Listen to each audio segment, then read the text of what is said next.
Tired of bloating, fatigue and sluggish digestion? Meet your gut's new best friend, NutriHealth 365's microbiome supplement. Restore balance, boost immunity, and feel amazing from the inside out. Smart delay release capsules. Real results. Gut health just got personal. Good morning, everybody, and welcome to today's episode of Trending. I hope you're well. We're brought to you by NutriHealth 365, as always. This morning, we're going to talk a little bit about Gaza and Palestine. We're going to talk about the new attempts to create a civil war between the generations, and we're going to talk about the upcoming elections in Argentina.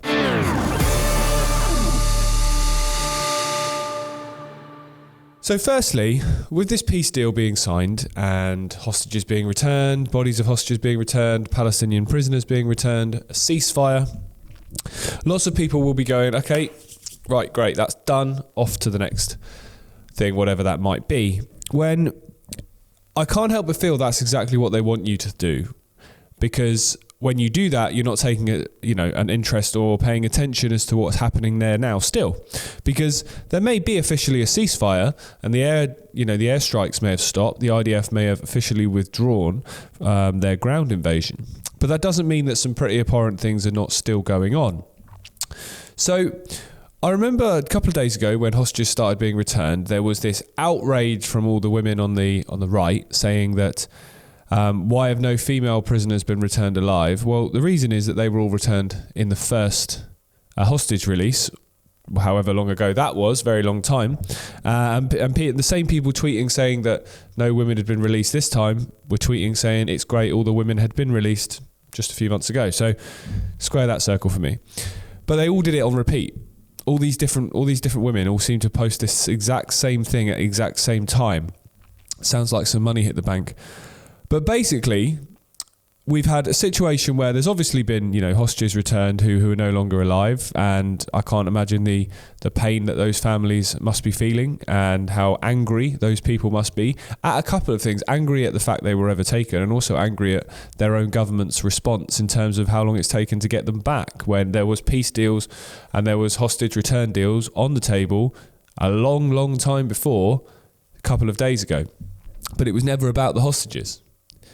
To the Israeli regime, it was never about the hostages. It was using the hostages as essentially a token, if you like. They never cared about them. And I think a lot of the families of hostages are actually very aware of this, and that's why a lot of their anger has been equally directed at Israel as it is directed at Hamas. But I want to talk here about the Palestinian side of this, and what some of the words have been coming from Palestinian prisoners that have been released from Israeli jails, and what some of the videos that are coming out in the West Bank are showing, and also what have Hamas been doing in Gaza since they've regained some kind of power. So we're going to start with an article here from Sky News. Akram al-Baswani, who spent nearly 2 years in an Israeli jail, tells Sky News that the Palestinian prisoners that is, in Israeli jails were beaten so savagely that ribs were shattered on a regular basis. He talks about torture, he talks about humiliation and even death inside Israeli detention centres. He was detained on the 10th of December 2023 at a shelter school in Jabalia and spent nearly 2 years in custody, including at a military base. He says many of our fellow prisoners were beaten to the point of death. When we cried out for the guards to help, they would only answer coldly saying, "Let him die." 5 minutes later, they would take the body away, wrap it in a bag, and shut the door. He said it was routine that inmates were beaten with batons and fists, attacked with dogs, and gassed. It's ironic, isn't it? During what they called a reception ceremony. They beat us so savagely that our ribs were shattered. They poured boiling water over our faces and backs of the young men until their skin peeled away. We sat on cold metal floors for days, punished even for asking for help. Sky News say they've contacted the Israeli prison service and the IDF for comment, and they've not to date replied. So it'll be interesting to see the reaction when this story gets out wider, if the same condemnation and outrage on the Israeli side is the same here.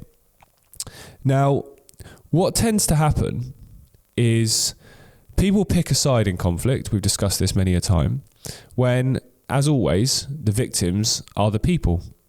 Now, I don't know the background of this guy. I don't know what he was up to in Palestine. I don't know why he was arrested. But I do know that over the years, a lot of people have been arrested for doing basically nothing. Throwing rocks, for example, at a soldier who may have just killed a member of their family. If I remember rightly, Ahed Tamimi, the teenager, I'm not sure she's probably a teenager anymore, but she was a teenager at the time, that then spent a long time in Israeli jail after the IDF had raided her house, killed her uncle, and she threw a rock at one of them. I don't really think that's something that you can arrest somebody for. But the point is, Israel has always portrayed itself, and still does, as this moral superior state, the only democracy in the Middle East, the most moral army in the world, the IDF, and so on. When there is so much evidence, whether it be the airstrikes indiscriminately targeting civilian areas, whether it be stories like this, whether it be videos that you see of snipers targeting children or shooting innocent civilians, and then celebrating while doing so, whether you see the savage beating of Orthodox Jews in Jerusalem and other parts of Israel who dare to stand up to them, that's just a myth. I don't understand how today anyone with a conscience, with a brain cell, and with any degree of self-respect can stand up and defend the actions of this state. Not the people, I have to keep saying it because you know these days you get accused of everything. The state, the regime. I don't understand how people stand up and defend that or actually actively promote it. There are people that are, obviously there's people on the payroll, but also there's just a lot of very thick, stupid people out there that just don't seem to grasp the severity of the actions of this regime. Moving on to another thing that's come out, another video that's come out. This is related to a Palestinian family in the West Bank. So this happened yesterday. Israeli soldiers raided the house of a Palestinian family in Yatta, south of Hebron, in the occupied West Bank. Just to clarify, this is meant to be a war on Hamas. Well, Hamas aren't in the West Bank. During a private gathering to welcome home Talib, a relative recently released under this peace deal. Eyewitnesses show troops using stun grenades and tear gas, detaining 3 family members, aiming rifles at journalists. That's an IDF tactic. This incident is part of the broader pattern of post-release raids in the West Bank, where military operations have intensified since this truce or ceasefire has gone in. How are they justifying that then? Genuine question. If this was all about Hamas and all about Gaza, why are they detaining, arresting, targeting and raiding houses and people in the West Bank? Because the West Bank is already occupied. So why and how are they justifying this? This is I spoke about this on Monday. If you don't understand the history of this, or if you don't understand even not going back to 1948, but just a few years of history, you're going to be completely lost when you see these kind of events. You're going to assume that what you're being told is true. You're only going to get one narrative on it. When it's very clear to see, if you just take a second more time to look over something, that the official story completely falls apart. So let's just watch this video quickly here. Fuck.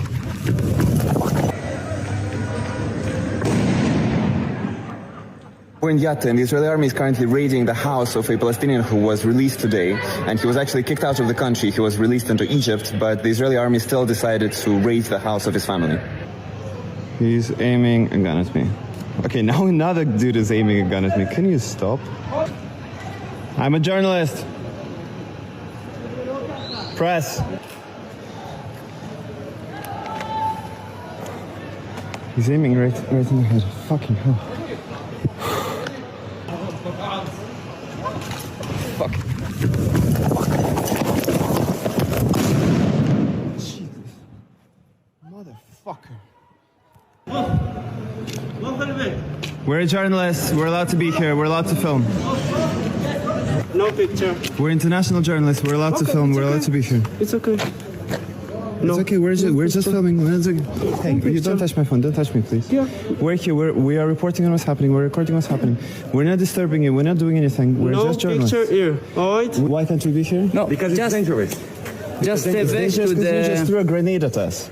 Can you please walk to the where are the trees over there? Stand over there. Everything will be fine. Okay. Okay, sure. Okay.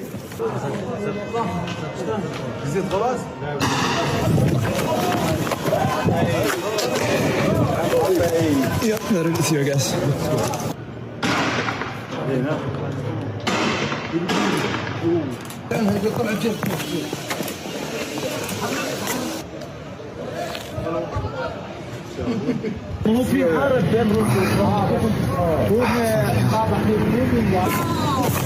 That is a tear gas canister. We were gathering here because of the release of our uncle Talib. Then suddenly the army came. They shot gas. They took my brother and two of the women. Just look what have they done. Bedroom, the closets. They don't want us to be happy at all. So as you can see there, a family are probably very happy that a loved one is home from prison. And all of a sudden, they're being targeted, and other members of the family are being arrested, and journalists are being targeted, which is a common tactic of them. They don't want the truth being spread. That's why journalists and foreign journalists were banned from Gaza. That's why Palestinian journalists were targeted and executed in Gaza. It's extremely clear to see that the last thing they want is the truth getting out. It's like I said on Monday. If the truth, if showing people all the evidence is not going to land them on your side of the argument, then just don't show it to them. And that's what we've seen here. And then final one on this, which I think is probably the most tragic of all, to be honest. Now, I've sat here the whole time and said that I'm absolutely no friend of Hamas. I believe Hamas is an Israeli construct. Its leaders are in Qatar, sat safely sipping tea, while the people who are facing the consequences of their actions and their decisions are under a naval blockade, starving, being targeted under airstrikes constantly, going home to houses of rubble, you know, fighting just to survive another day, burying their children, or in some cases their entire families. And this story just sums that up. So since Hamas have taken back some kind of control over Gaza, since the IDF withdrew, they've carried out a series of public executions just hours or so after this peace deal was signed. In fact, some of them were before it was even signed. This was on Monday evening. Now, they've done this apparently to kill collaborators with Israel. Now, I don't know if that bit is true, but essentially what we've seen is through the war, or through the massacre, through the genocide, whatever you want to call it, different factions in different parts of Gaza have taken over some kind of control, different armed groups. Now, all of a sudden, Hamas want to exert control once again and shut down those different cliques and those different groups, or clans, as they are described in this article. If you're wanting to govern somewhere, and I know this is a ridiculous statement because who does this? No one anywhere in the world. But if you want to govern somewhere, surely your modus operandi should be to govern for the benefit of the people who you are supposed to be governing for and on behalf of. And do you really think that the people of Palestine, the people of Gaza who have been through hell in the last 3 years, are really wanting public executions of people in town squares when they're returning home to bodies buried under rubble, to houses that are mere dust, when there's daily fights for food and water, as winter comes and there's no shelter? They constantly live under the fear that this ceasefire could fall apart at any minute and airstrikes and ground invasions will resume. And now you're carrying out public executions of people, while, from what I've seen, providing no evidence for the claims they were collaborating with anyone. So, if you're genuinely there to govern, then why aren't you putting the will and the health, the safety of the people you're meant to govern at the top of your list of priorities. If you were a governing authority, you should be looking now going, right, this place is hell as a result of our actions, of, well, not our what we started, let's say, and then what's followed. So we need to get this, we need to build this back. We need to give people hope of a prosperous future. But instead, there's now public executions. And this is where I said at the top, people pick sides. My side is on innocent civilians in whatever the conflict may be. So my side is the 2 million innocent civilians in Gaza. My side isn't Hamas. My side is the innocent civilians in Israel that want to live in peace, not the IDF or the regime. Same in Russia and Ukraine, same in Sudan, same everywhere. I don't have a side that I would support because all regimes lie, all militaries lie, all propaganda, they all put out propaganda to get you to think their side is, they're the good guy, bad guy, etc. Innocent civilians are always the victims of war and always the victims of conflict, and it's no different here. And it's carrying on now. Now, the people of Gaza have been absolutely battered in the last few years, and previous to that as well, where I'm surprised any of them have got any fight left. They've been starved. They've been living under fear that they're going to wake up to an airstrike on their house at any moment. And I don't think there's to even overturn these people, Hamas, because they've exerted so much control. They're armed, and as you can see, they rule with an iron fist. Anyone that stands up to them, anyone that pushes back against them, this is the kind of things that are going to happen.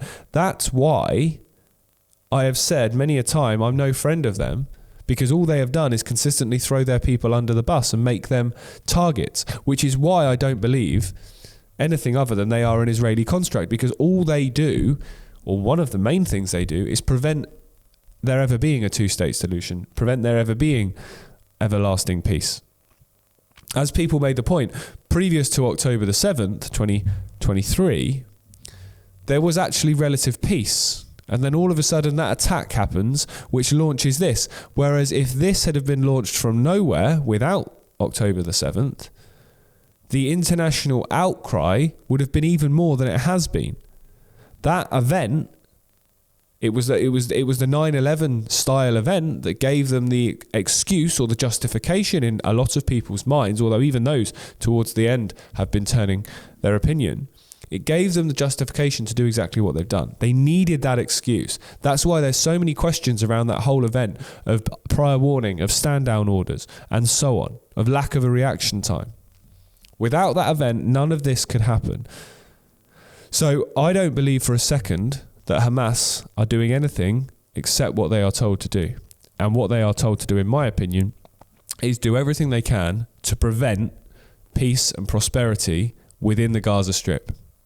I don't think that's ever going to be something that is going to happen under them or be allowed to happen under them, because that's not their job. Their job is to continue to create division, to continue to create a perception in the minds of the populations around the world that Hamas, Palestinians, same thing, terrorists, and therefore people don't care when they see videos of airstrikes on civilian buildings, on refugee camps, when they see queues for people lining up malnourished for food. Unfortunately for Israel and for their regime, that propaganda is losing its effect and losing its impact, and has done very, very quickly the longer this war has gone on. So I do hold out some hope that this isn't going to be the case forever. But the reason I felt this was very important to cover this morning is because when big announcements happen that state this, that and the other, the war is over, ceasefire, that's done, well, people then slightly relax, people then stop looking at that direction, and as a result, quite a lot tends to happen that people don't notice, like the things I've discussed here this morning. So I think it's very important to continue to not just listen to words, but make sure that actions then follow and people are held to account for the things they say. Because saying something is very, very easy. Doing it is very, very different. Ceasefire, end of the war. It's a throwaway line. What does that actually mean? And so far, what that has meant for the Palestinians is airstrikes and ground invasions have stopped, but nothing else has. They're still having their houses raided. They're still being targeted. And we've still seen now Hamas target Palestinians within Gaza who may disagree with them. Now, there'll be more evidence to come out about this, I'm sure. But for now, that's how it looks, which is abhorrent, given what the people there have already been through in the last couple of years. I don't really know what else to say on this subject. It's one of those that every day you look and every day you go, do these people have a chance? Can these people just have a chance to live in some kind of peace? Can they have a chance to try and rebuild their lives? Can the kids there have a chance of a future? And whether it be people in Israel, whether it be people in Palestine, in Hamas, can you just stop? And that sounds very simplistic, but can you just have a shred of humanity? Right, thank you if you've been joining me on YouTube or Twitter. We're going to carry on in Iconic. We're going to talk about the attempts to create an intergenerational war here in Britain. And we're going to talk about Donald Trump and his influence over the upcoming Argentinian elections. So more over on Iconic. Click the link in the description below to go and watch the rest of the episode. See you soon.